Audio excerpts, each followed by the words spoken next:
With the help of Hashem, we are learning Sukah Daf Gimel.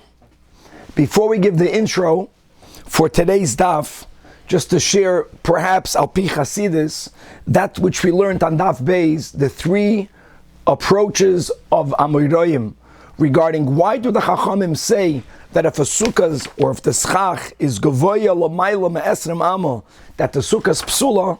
So we have the concept of Das, L'man Yedu, we have the concept of Tseil, and we have the concept of Arai. And L'choira Das is Pashat to have understanding and to have Midos. Let's speak about in our relationship to God.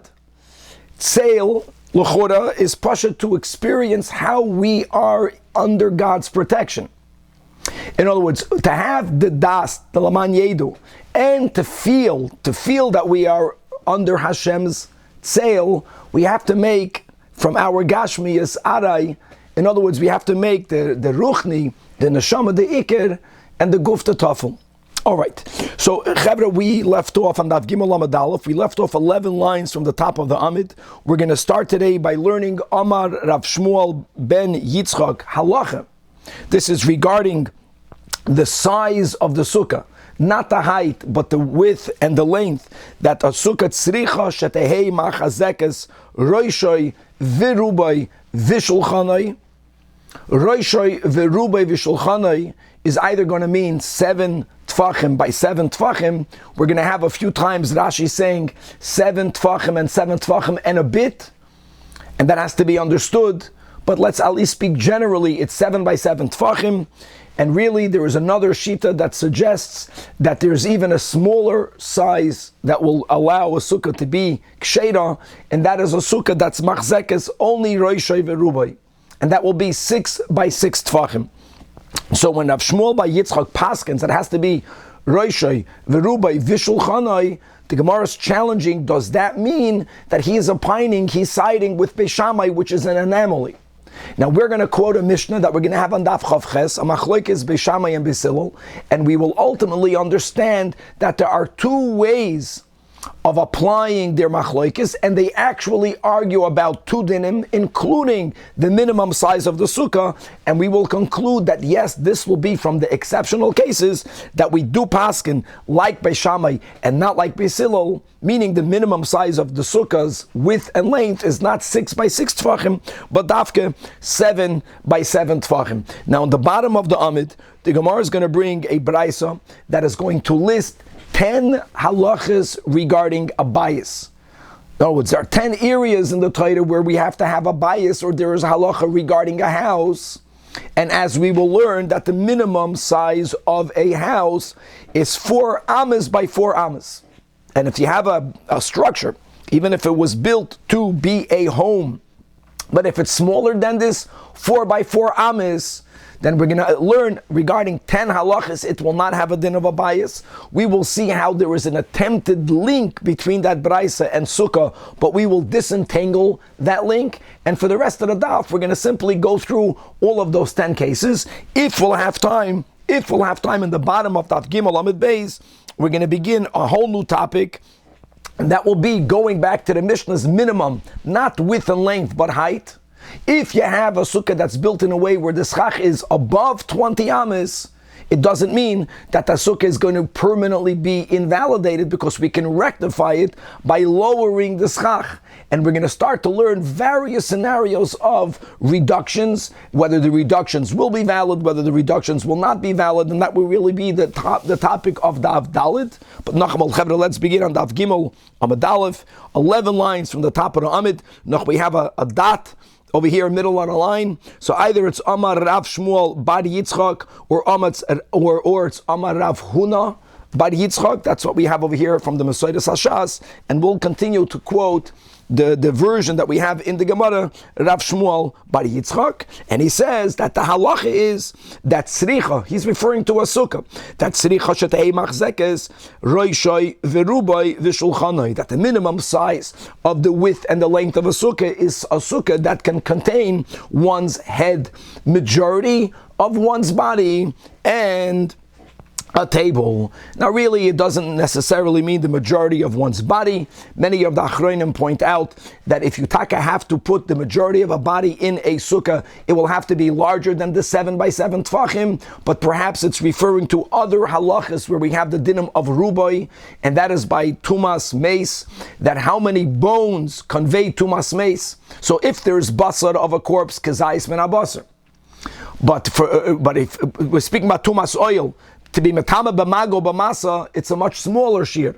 But there you have the concept of roiv minyan, of roiv binyan, of the skull, of the shidra. So it's connected to there. Bottom line is that roishay v'rubai v'shulchanai is 7x7. And that was a big chiddush, because Amar lei Rab Abba, this is the first version, Keman ke Beishamai. What are you telling me? You're paskening like Beishamai, which is unusual. And Amar lei Elo Kaman, in Yiddish is Narvos den. Like who else? Well, who else would be Beis Hillel? But he really reiterated, I know what you're talking about, I acknowledge, but in this case, we paskin halacha like Beis Shammai, Roishai, V'rubai, V'shulchanai. Baruch atah Adonai Eloheinu melech ha'olam shakelim v'dvarim. Now, what's the Beis Shammai? What are we talking about? The Gemara is going to mention it in a minute. I just want to read it out right now in the first version. The Mishnah is a Mishnah Daf Chav Ches. Chavre, here are the words of the Mishnah. The Mishnah writes, Mi shahoya roishay v'rubai v'shulchanei b'toich b'sukkah. Roishay v'rubai b'sukkah. But v'shulchanei b'toich habayis, that's the case of the Mishnah. So the person's head, his roiv is in the sukkah. Doesn't necessarily mean that when you look at the Mishnah, we're speaking about the minimum size, but that's the way they understood it. But the table is in the house. Beis Shammai are poislin and Beis Hillel are machshirin. And the understanding now of that Mishnah is not that the Mishnah is humongous, it just happens to be that the table is out of the sukkah, which will be another way of understanding the Mishnah. We are understanding that the reason why the Mishnah is speaking about Misha Hoya Roishai V'rubai B'sukkah V'shulchanai B'toich habayis is because the shulchan doesn't fit in the sukkah. In other words, in our words, 6x6 tfachim. Beis Shammai is poislim, Beis Hillel machshirin is a raya that that's the machlekes Beis Shammai Beis Hillel, the minimum size of a sukkah, and that was the wonderment of Rebbe Abba. Are you telling me we're pasking like Beis Shammai? And he says, yeah, here we pasking like Beis Shammai. Ikada Amri, another version of the back and forth. Again, Amar Rab Abba asked whether it's Rav Shmuel by Yitzchak, whether it's Rav Huna, that the Amar Loch Mani, whose opinion are you following? Amalei, same thing to you. Yeah, I know what you were wondering. You're wondering, like, am I following Beis Shammai? Yes, I am. Amalei Beis Shammai. And don't counter-challenge me. Normally we don't paskin like Beis Shammai, and that's correct. Normally we don't, but here by Sukah, Rav Shmuel was so confident that this is the way we paskin. V'loi sozus minot, don't budge from this shita. All right. So Rabbi, what's the halacha if a table is sticking out of a sukkah? So let's get to in a minute. We'll get to in a minute, Samach. One second. Because as you'll see in a moment, when we read the Mishnah, you won't necessarily jump to understanding the Mishnah that they're speaking about the minimum dimension sizes. As we'll see, what about if the sukkah is humongous? Happens to be that your table is outside. Now that's a whole different topic. The table outside, let me just go straight to what you're saying, Samach. Table outside means that the plate is outside the sukkah. So if you were to lean over your plate, even if the sukkah is huge, your head will go out of the sukkah. That's an issue. But then it has nothing to do with the table. It has to do with you being physically out of the sukkah. No. So if a table is just a metaphor. Imagine you're sitting in the sukkah. Practical, that's the case. The sukkah is huge, but the table upon which your plate is sitting is outside the sukkah. You got it? So it depends how people eat. The Rebbe was very careful. They say never to bow down to the food, so to say. The Rebbe sat, humbly. That was not arrogant. But when the Rebbe ate, the food went to him. Most of us were not aware of it. When you eat, you're eating soup. You're bowing down to the soup. You're going into the plate. So if you are under the schach, but if you were to go closer to your plate, you might put your head outside. That is another way of understanding the Mishnah. And let's read it inside. Maskiv Rav Nachman by Yitzchak. I don't understand you, Rav Abba. You challenged Rav Shmuel by Yitzchak based on the Mishnah Daf Koyach. Why are you understanding the Mishnah that it's about the minimum dimensions? Mimai de Beishamai uBeisilul besukah ketana pligi. Maybe Bachlal, that's not the issue. In the Mishnah, Daf Chav Ches. Dilma, it's a sukkah gedoyla pligi. It's not about the size of the sukkah. The Mishnah there is like we just explained. Ukegoin. The case there is that the Yosiv apuma de metulsa. Metulsa means shade, which means that you are under the shade of the schach, but you are at the puma, you are at the mouth, or in English, you are at the edge. You're sitting at the edge of the sukkah. The problem is not that you are on the edge. The problem is that the shulchane b'toich habayis, which, by the way, that's the words of the Mishnah. The Mishnah writes, Misha hoya roishoy v'rubei b'sukkah v'shulchane b'toich habayis. And again, guys, it's not the table. It's the table upon which is your plate. And which means, on Semach, if you have a long table, and the table is ruba outside the sukkah, but your plate is on the little edge of the table that's under the schach, you're good. Shulchan means that where your food is sitting outside the sukkah. And l'chayda, maybe that's the whole thing. Why does Beishamai say poislin? Because the Beishamai savri gazrinon shema yimashech achar shulchane. You are going to be schlepped after. You're going to go after your plate. You know, the plate is attracting you out. And Beisilol savri loy gazrinon.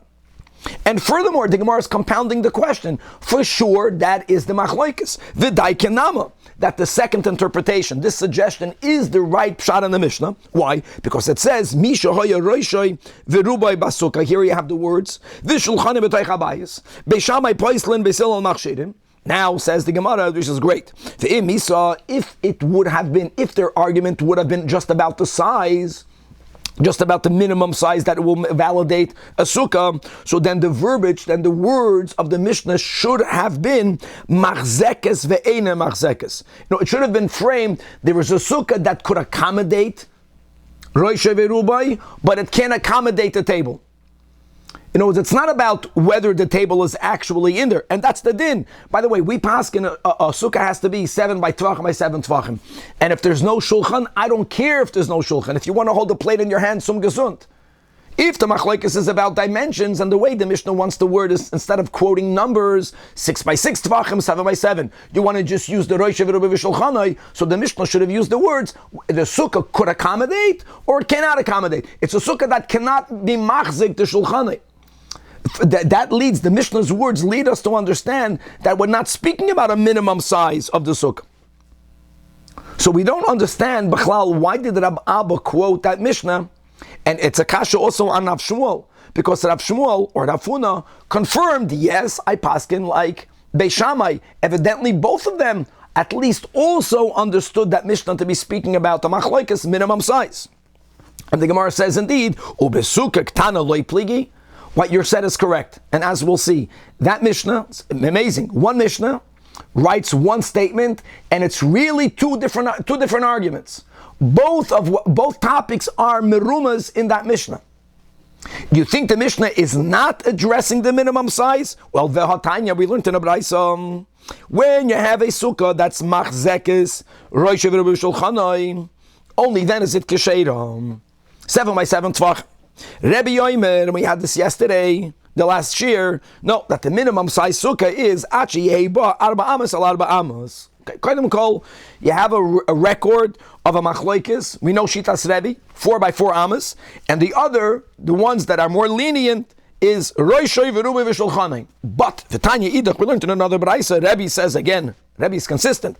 Kol sukkah she'ein ba arba amas al arba amas psula. But you know what the Chachamim say?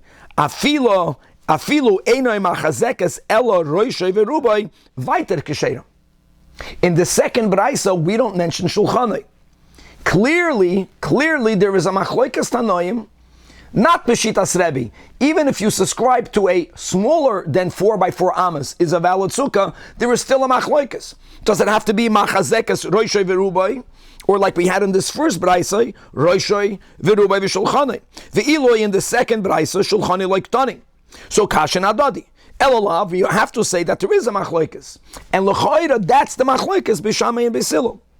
That Beishamai will be the author of the first brayso.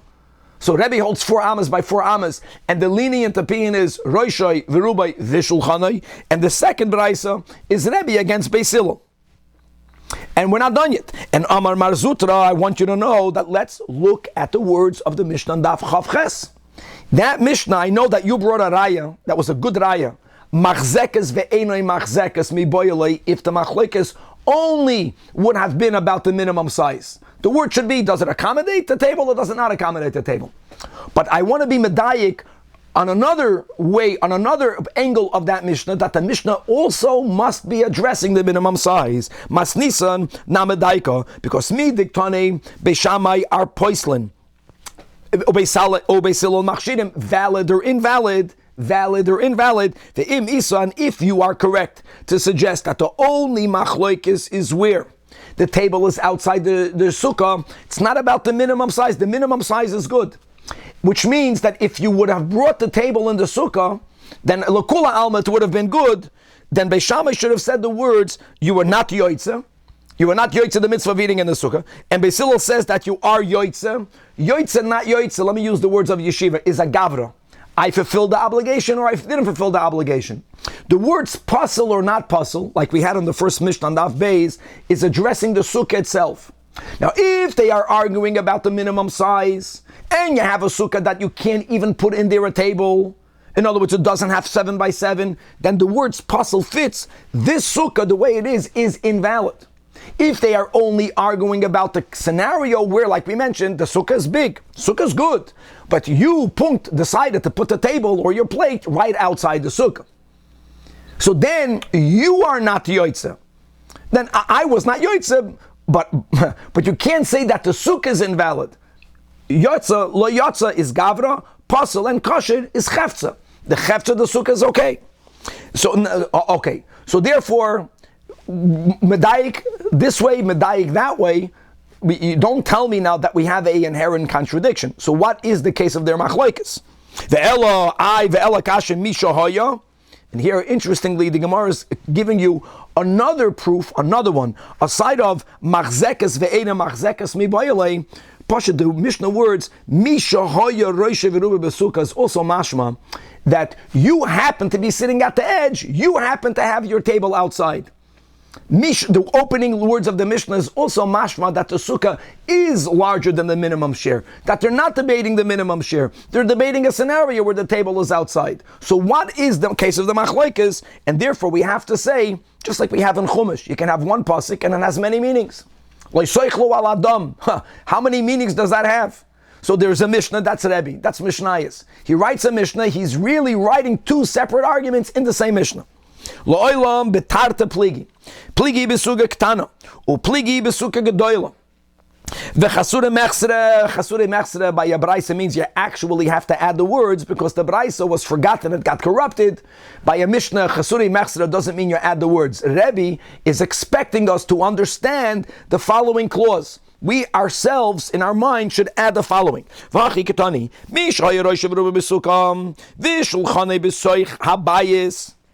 other words, the sukkah has the minimum size, or it can be as humongous, but it happens to be that you're sitting at the edge and the table on the plate is right outside. Beis Shammai says you're not yoitze, as we explained, because of the gzeira shema yimashech. And Beis Hillel says, as long as when you ate you are under the schach, you were good. And now another machlekes. What happens if it's not about you happen to be sitting at the edge? The sukkah is so small that the shulchan doesn't even fit. It cannot even accommodate. Here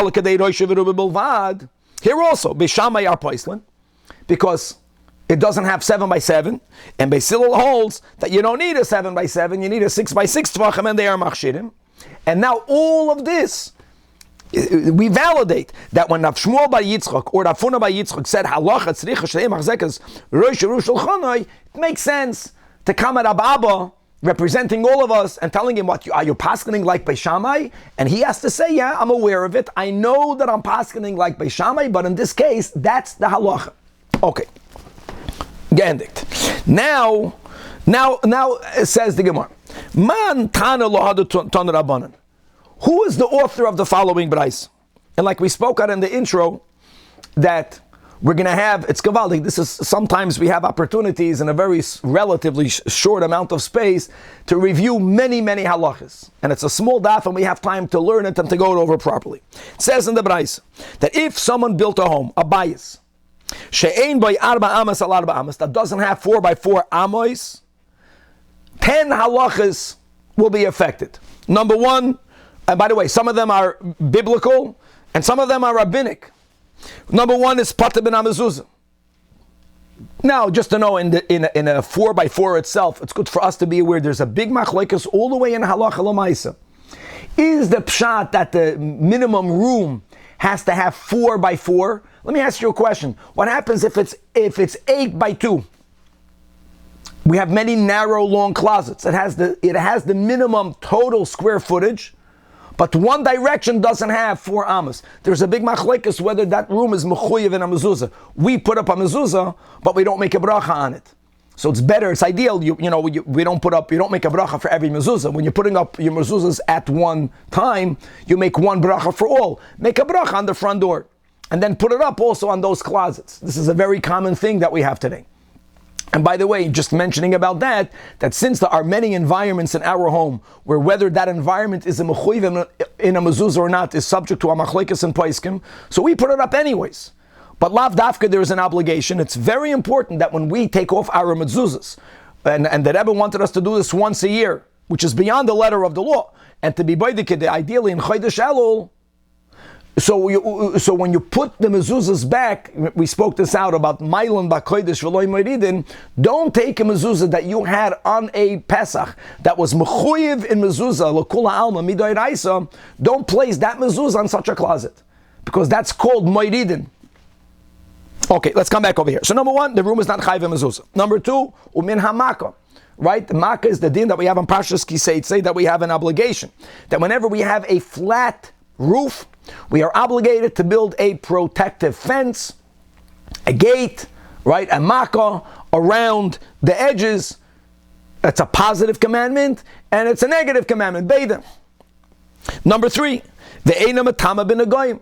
Again, a din d'oraisa. All of the dinim of nigei batim, with all of the details, is only shayach to a home that has 4 by 4 amas or more. If it's smaller than that, it can have the green stones and the red stones and add a corner with all the dinim. Not shayach to dinim nigei batim because it's not a bias. Number 4, the einoy nechla de bati yarechayim. Another gavaldik din that normally, as a rule, when we are given and we all possess a part of Begashmis, of Eretz Yisrael, given to us, Be'erusha from Hashem, divided under the leadership of Yeshua. And generally, if someone were to choose to sell their portion, so it comes back to them in Yovel. And here are one of the few exceptions, that if the home is a home in a walled city from the times of Yeshua ben Nun, and the owner, the current owner, sold the home, on one hand, for 1 year, they are able to redeem it. But if a full year passed and they did not redeem it, not only can they not redeem it until Yovel, it doesn't even go back to them by Yovel.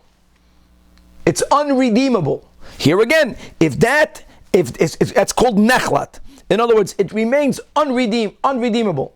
If whatever you owned was less than 4 by 4, and sometimes when the real estate is hot, even a less by 4 by 4 here in Los Angeles, you'll still pay a lot of money.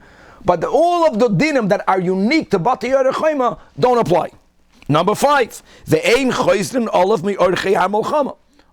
Also, right dinim in the Torah, that when soldiers are about to enter in battle. So yeah, one of the things that the Kohen Meshuach Molchama did, aside of the Shema Yisrael, that don't be afraid, Al Yedach Levavchem, is that he announced certain people that they were allowed to go back, or they were obligated to go back, lest they fall.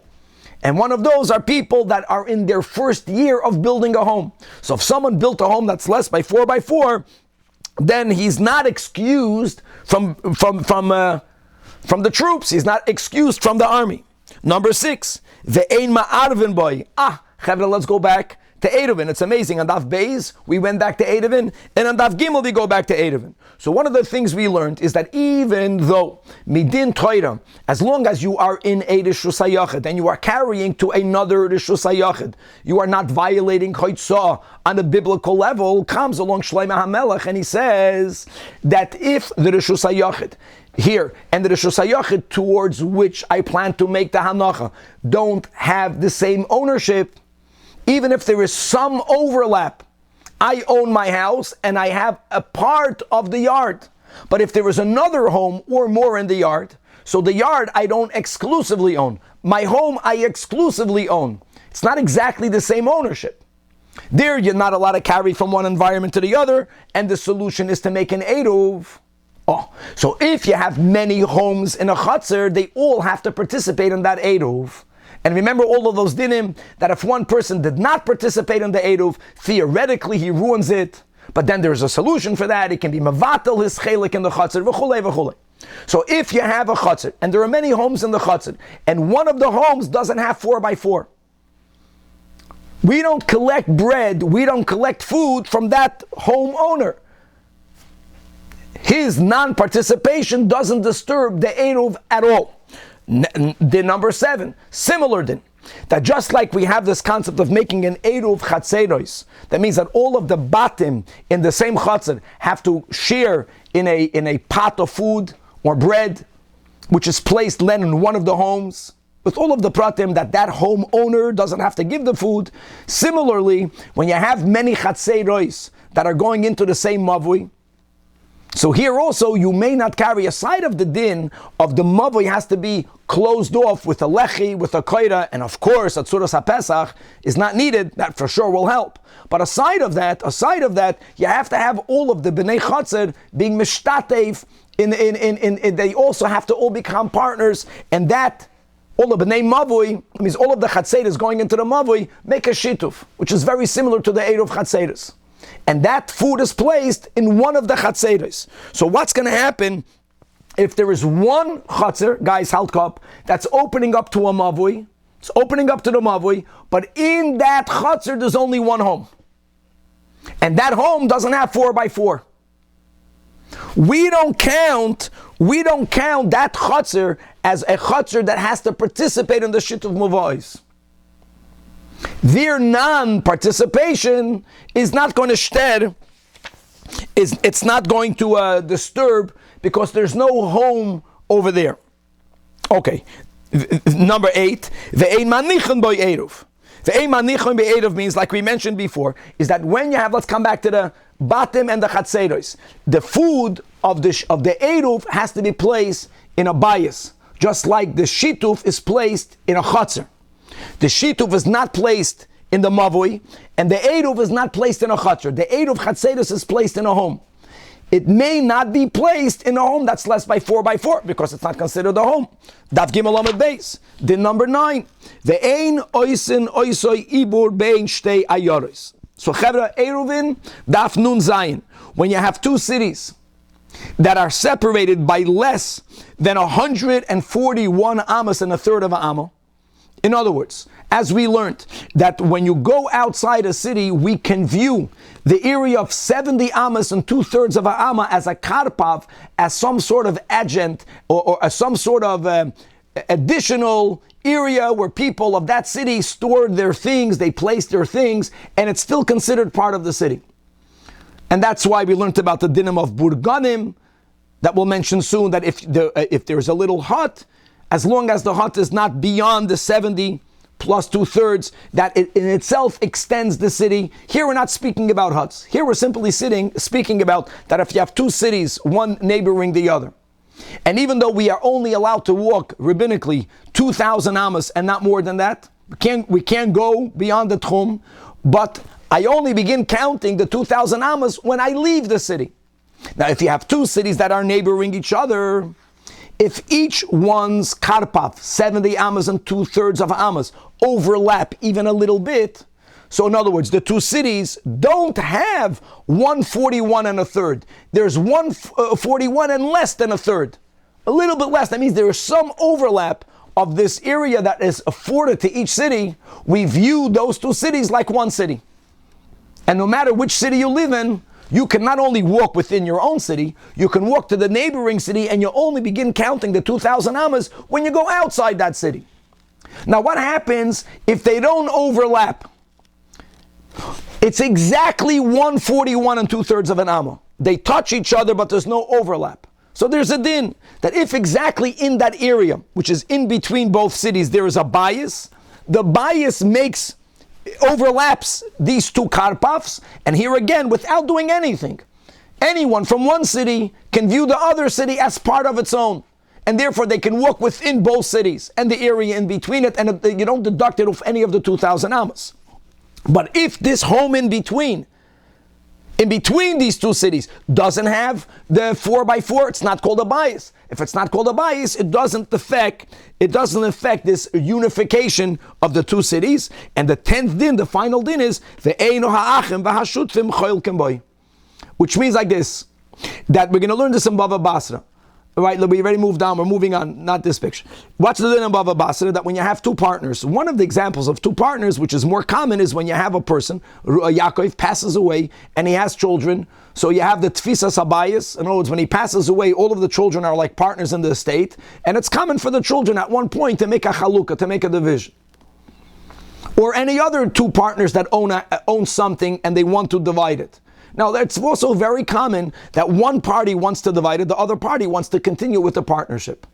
So there are rules, when can one force a division?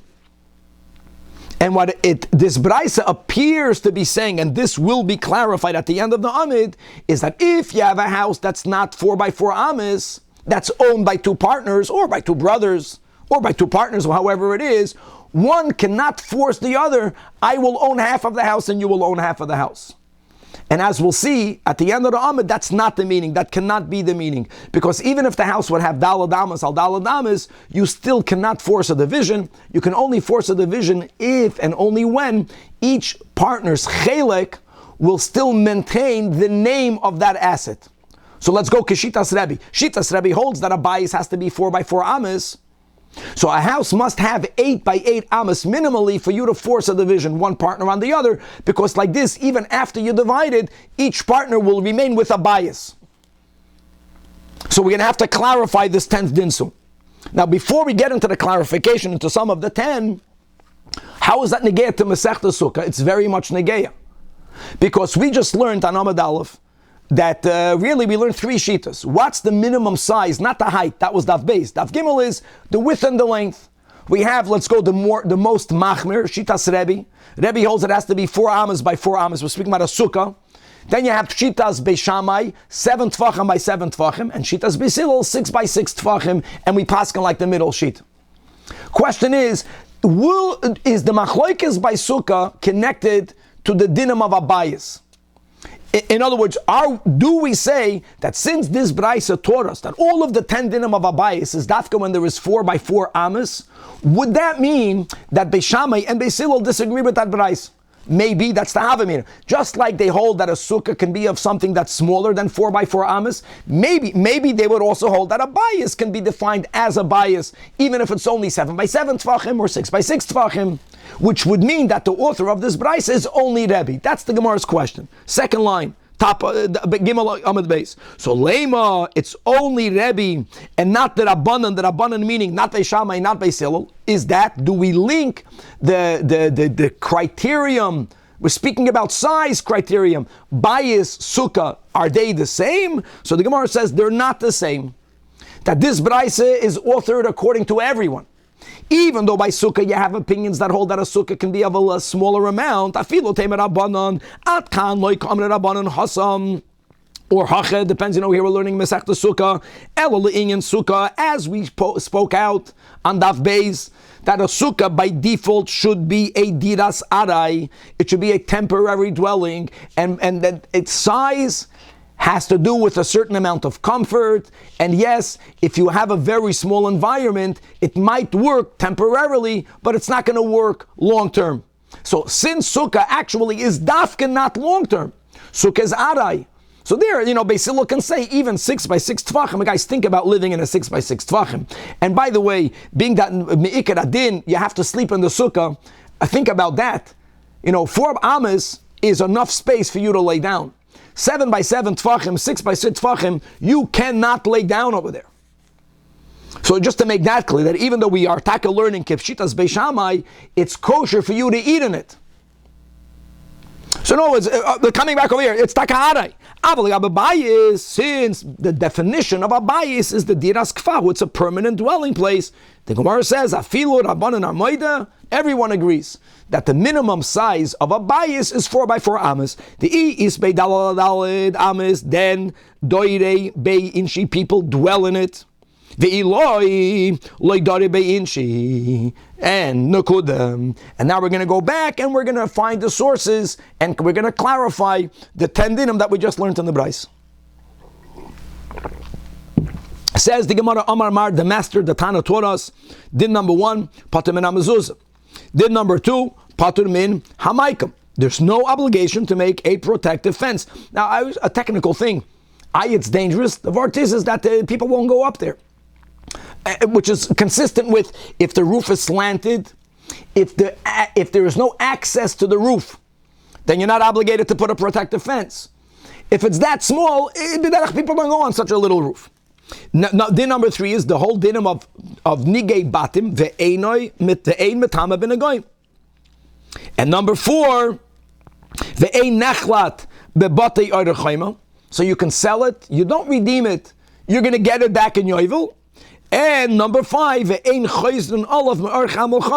right? You're not giving an exemption of a ptur of serving in the army because you built such a small house. So says the Gemara, for these 5 dinim, I'll tell you the source for it. It's very simple. My tama, because in each one of these 5, the Torah uses the word bias in every one. And Ashi quotes here the words in the Torah of bias. And Pasha knows, and the point of Rebbe is, and now we know it's L'kula Alma, the point of the Tana is, bias means 4x4. The bias, ksiv b'kulu, and therefore it's not a bias. But let's go weiter. The Braisa mentioned another 5 dinim. So let's start one by one. The ein ma'arvim boy. If there is a bias in a chutzner that is 4x4, no food needs to be given. The ein mishtatfim boy. If there is a bias in a chutzner that goes into a mavoi, they don't have to participate in the shituv mavois. Number 3, which is really number 8, that when you make an eruv chatzeros in a chutzner, you have to place it in someone's home. Don't place it, dafka, don't place it ve'emanichem b'eruv. Question is, my tamam answers the Gemara. You're not going to say that there's no bias and these are dinah that are abundant. Answer is because since the leichazi ledira, they're not fit for dwelling. Therefore, logically, even if there is an anomaly that someone is there, it's not considered that they're really living there. Right. Now the Gemara is making an inference. It's mashma. Eruv chatzeros may not be placed in this little mini-size house. But shituf, the Braisa doesn't say that the shituf, aside of them not needing to participate, it may not be placed there, but shituf manichem boy. Question is why? My tama. Answers the Gemara, I'll tell you why. Because this house is a non-house. Let's make believe as if it doesn't exist. So what if it's not a house, the house is in a chutzner. Oh, it's a chutzner now. And a shituv mavois can be placed in any of the chatzeros. And this is really a braisa. The Tanya. Now I know the words of the braisa need to be corrected, as the Gemara will. The braisa says eruve chatzeros should be placed in a chatzer. Guys, don't jump. We know this is not correct. An eruv chatzeros dafka has to be placed in a house. We're going to correct the braisa. Shituv mavoi is placed in a mavoi. Those were the words of a braisa that many Amoraim had. And by the way, the Gemara says, "V'havinan bam eruv and pehei eruvei chatzeros is placed in a chatzer." No. It says in the Mishnah, "V'atanan hanoisein eruvei." If you place the eruv even in a closed area, but in a closed area that's not defined halachically like a house, as we learned so much in eruvin, whether it is in a beishar, in a gatehouse, people are going through, or in an achsadra, in a portico, or in a marpesas, on a porch gallery. The Mishnah writes it's not an eruv because it's not considered a dwelling. Is the charaya that the eruv chatzeros does have to be placed in a dwelling. Furthermore, v'hadar sham, and another detail, if someone is living in the beishar or in the achsadra or in the merpesas and he does not participate with food, Very similar to the din that we learned now in this Braisa. If someone lives in a house that's smaller than 4x4, his or her non-participation in the Eruv Chatzeres does not create a restriction for the others to carry. They don't have to resolve it by being mevatel the reshus. In other words, clearly the point is that it has to be placed in a house. Elo, therefore, we corrected the Braisa. Actually, mamish min hakotza lakotza. Elo ema Eruv Chatzeres has to be placed in a bayis and a chatzar, and similarly, the shit of mavais has to be placed in the chatzar of the mavai, and that's why the inference that you're making is correct. Yes. Didn't we learn before, a little earlier, where we were quoting the Bryce, and it said "Ein b'shtatven boy," and now we're saying that we could be. No. We don't demand for them to participate, and if they don't participate by giving food, they don't mess it up for all the others. That's one din. The other din, Danny, here is, where do you place the food? No, in other words, the placement may not be done in this home. If they're going to place the shituv mavais in this home, you're good. Why are you good? Because v'hai, this little house is a non-house, halachically, pseder. So if it's a non-house, what is it? It's not a mavoi, it's a chatzar. Pum good. V'hai legarim chatzar shebe mavoi. Next, we learned din number 9, which is already on top, Gimel Amud Beis on the top, which is very advantageous when we are able to connect, even without an aid of Tchumen, even without Burganim. We say that these cities are so close together, there's an overlap, so they're considered one city. No, if they're not physically overlapping, that means even if it's exactly 141 and 2/3, nevertheless, this home doesn't connect them. And here there's a chiddush. And you know what the chiddush is because if instead of having this small house, there would have been what is called in the Mishnah is in Burganim. A Burgani is some sort of hunter's hut, watchman's hut. It's built out of materials that are inferior to this home. If we would consider this at least like a hut, then it would be ma'at of both of these cities. So the Chiddush says the Gemara that the afilu ki burganim loy mashvin Allah. And taka, why not? Why not, guys? If there is, that was the whole din that we learned in Erev, and that if you have these huts, before we even come to combining cities, B'chlal, from where does the city end? So even a burgani extends the boundary of that side of the city. So why don't we consider this a burganim? My Tama explains the Gemara because burganim chazilim molsayu. In other words, they are fit for their intended purpose. You build a burgani for you to be able, to have a watchman sit there and to be protected from the elements. That's exactly what a hut accomplishes. It's taka more flimsy, but it's made for a function that it is fit for. But when you build a house and you build it that small, it's called a house. It's better than a burgani. You understand? You lost out over here. It's not fit for a house. V'hai, this little house, this mini house, it is amazing how halachically a house is 4x4. That's considered already chazi lemilse. I think there's a big market now here. Mini homes. You can buy a mini home, don't pay a mortgage. You pay here in America for your mini home, $50,000. But it's bigger than 4x4. I think it's already 5x5 amas, and everything is in there. Mit the kitchen, mit the dining room, the hakten over there. But it's here you see. Now, the final din that this needs to be clarified is that if two people own it, practically because they inherited it, or two people for whatever reason they had a partnership in such a home, and now one side wants to force a division on the other. Do you remember all those dinim? So the din is that if the house has less than 4 amas, one cannot force. Guys, if both sides consent in dinim amanis, we don't care. Any way they want to do it. But if one side wants to continue the partnership, one cannot force a division. About 1 second. That's only because time of the lays bei dalad amas, meaning ha'is bei dalad amas. What, you're telling me that one can compel the other partner, even though he or she doesn't want to divide it? No, that's not the rule. The rule is v'hatnan Mishnah Bava Basra, relatively in the beginning, that ein cholken es hachotzer at sheyehi ba arba amas lezeh v'arba amas lezeh, which is perfect. It is predicated on this principle that a house means 4x4 amas or more, never less. And whenever one partner doesn't want to divide, the rule is that if the asset is large enough that even after you divide it, according to the percentage of ownerships of the owners, if it's 50-50, whatever it is, that all of the parties will end up with a halachic, with an asset, with that chelik, that halachically still has the same shame. And since shame bias is only by dalad dal dalid, only a home that is 8 by 8 amas is a house that halachically can be divided even when one partner doesn't want. So obviously this is not the case of our braisa.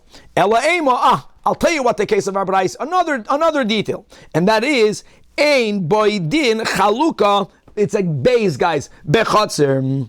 Such a house is not subject to the law of division, to the law of apportionment in the chatzir. What are we talking about? So now we're going to, guys, Bava Basra, we're going to chazer a very important machlokes between Rav Huna and Rab Chizda. To Amar Rav Huna, they're speaking about people that owned here it's already an estate. So the example will be, let's get, normally the father had it and now the children yashined it and they're going to divide it. There are two partners, there are 2 children here. The father owned 4 homes and they all opened up into the same common chatzir. But 3 of the homes are very little, and 1 home was very large. And they agreed that one should get the 3 little homes and one should get the 1 large home. That was their agreement. They never spoke about how will they divide the chatzir. Now again, all of these dinim, b'mamanis, if they explicitly gave another type of understanding and both sides consented, we're not going to apply this din. We're speaking dafka in a case where they made an agreement and they made a kinyan, and one guy is getting 3 little houses and the other guy is getting the big, large house. So that has a automatic implication on how much of the chatzir will each side get. And here we have a nuance machlokes. It's not that nuance. It's a big machlokes between Rav Huna and Rab Chizda. Rav Huna holds that chatzir lefi pisocheha mischalekes. The chatzir will be divided according to its entrances. Like Rashi says, let's go in the case that every house has 1 entrance. So the brother that got the 3 small houses, he will get 3/4 of the chatzir. And the brother that got the 1 large house, if it has 1 Pesach, he's going to get only 1/4 of the chatzir. Chatzir lefi pisocheha mischalekes. Rav Chizda disagrees. Rab Chizda and Rav Huna both agree that the chatzir is not viewed as an asset for itself. The chatzir is an agent. It's here to serve the bottom. So yeah, to a certain degree, if someone owns more homes, even if the square footage of the 3 homes are not even as big as the 1 home, he or she will get a larger amount of the chatzir. But this is what you do. Every home has a door. If there's more, then it goes according to the doors. Every door automatically acquires 4 amas into the yard, because it was common that people would bring their horse and buggy all the way up into the door, and they would load and unload, bringing in the house, taking out of the house by the entrance. No matter how wide or how narrow the door is, the door can be 20 amas wide. You go in the depth of the chatzir 4 amas. It's always 4 amas. If the passageway is very, very narrow, same 4 amas. Every door gets 4 amas, which will also mean, again, in a case where every house only had 1 door, that the one who got the 3 homes will get a much larger part of the chatzir, but it's not 3/4 versus 1/4. First, a portion to each door, 4 amas. The guy who has 3 homes is going to get more of the chatzir, and then the remaining part is divided 50-50. That's the machlokes Rav Huna and Rab Chizda. Let's read it inside. Rab Chizda Amar, no, noisin l'chol Pesach u Pesach. And this is, by the way, the way we paskin, 4 amas. So if it's a very, very large chatzir, at least according to Rav Chizda, the one that received the 1 large home will get more of the chatzir lefi yerech than if we would apply the system of Rav Huna. And v'hashar cholken noisim b'shav. That is the din that we are referring to. So here, neshamot, one of the homes that the father left was this bias that doesn't have 4x4. So but the braisa, the 10th din in the braisa is not about forcing a division. No, that once they both consented to divide, we don't say, the Pesach of this little bias will either take its percent let Rav Huna or let Rav Chizda, it's going to take its for Amos. That is what we don't say. Tahanimili, that every Pesach will automatically allow its owner to acquire more in the chatzir when there is a proper bias. And why is that? Since the lemehevi koi, a bias that's 4x4 or larger will endure. It won't be knocked down. So therefore, yehivne le chatzir. L'Rafuna oy the way Rab Chizda, according to Rab Chizda. But this little high scale, since the mistar koi, it's doomed to be destroyed because it's so unfunctional. Therefore, lo yavin le chatzir, not according to anyone. No additional part of the chatzir will be afforded to the person who has this little high scale. We'll stop over here, and God willing, to be continued.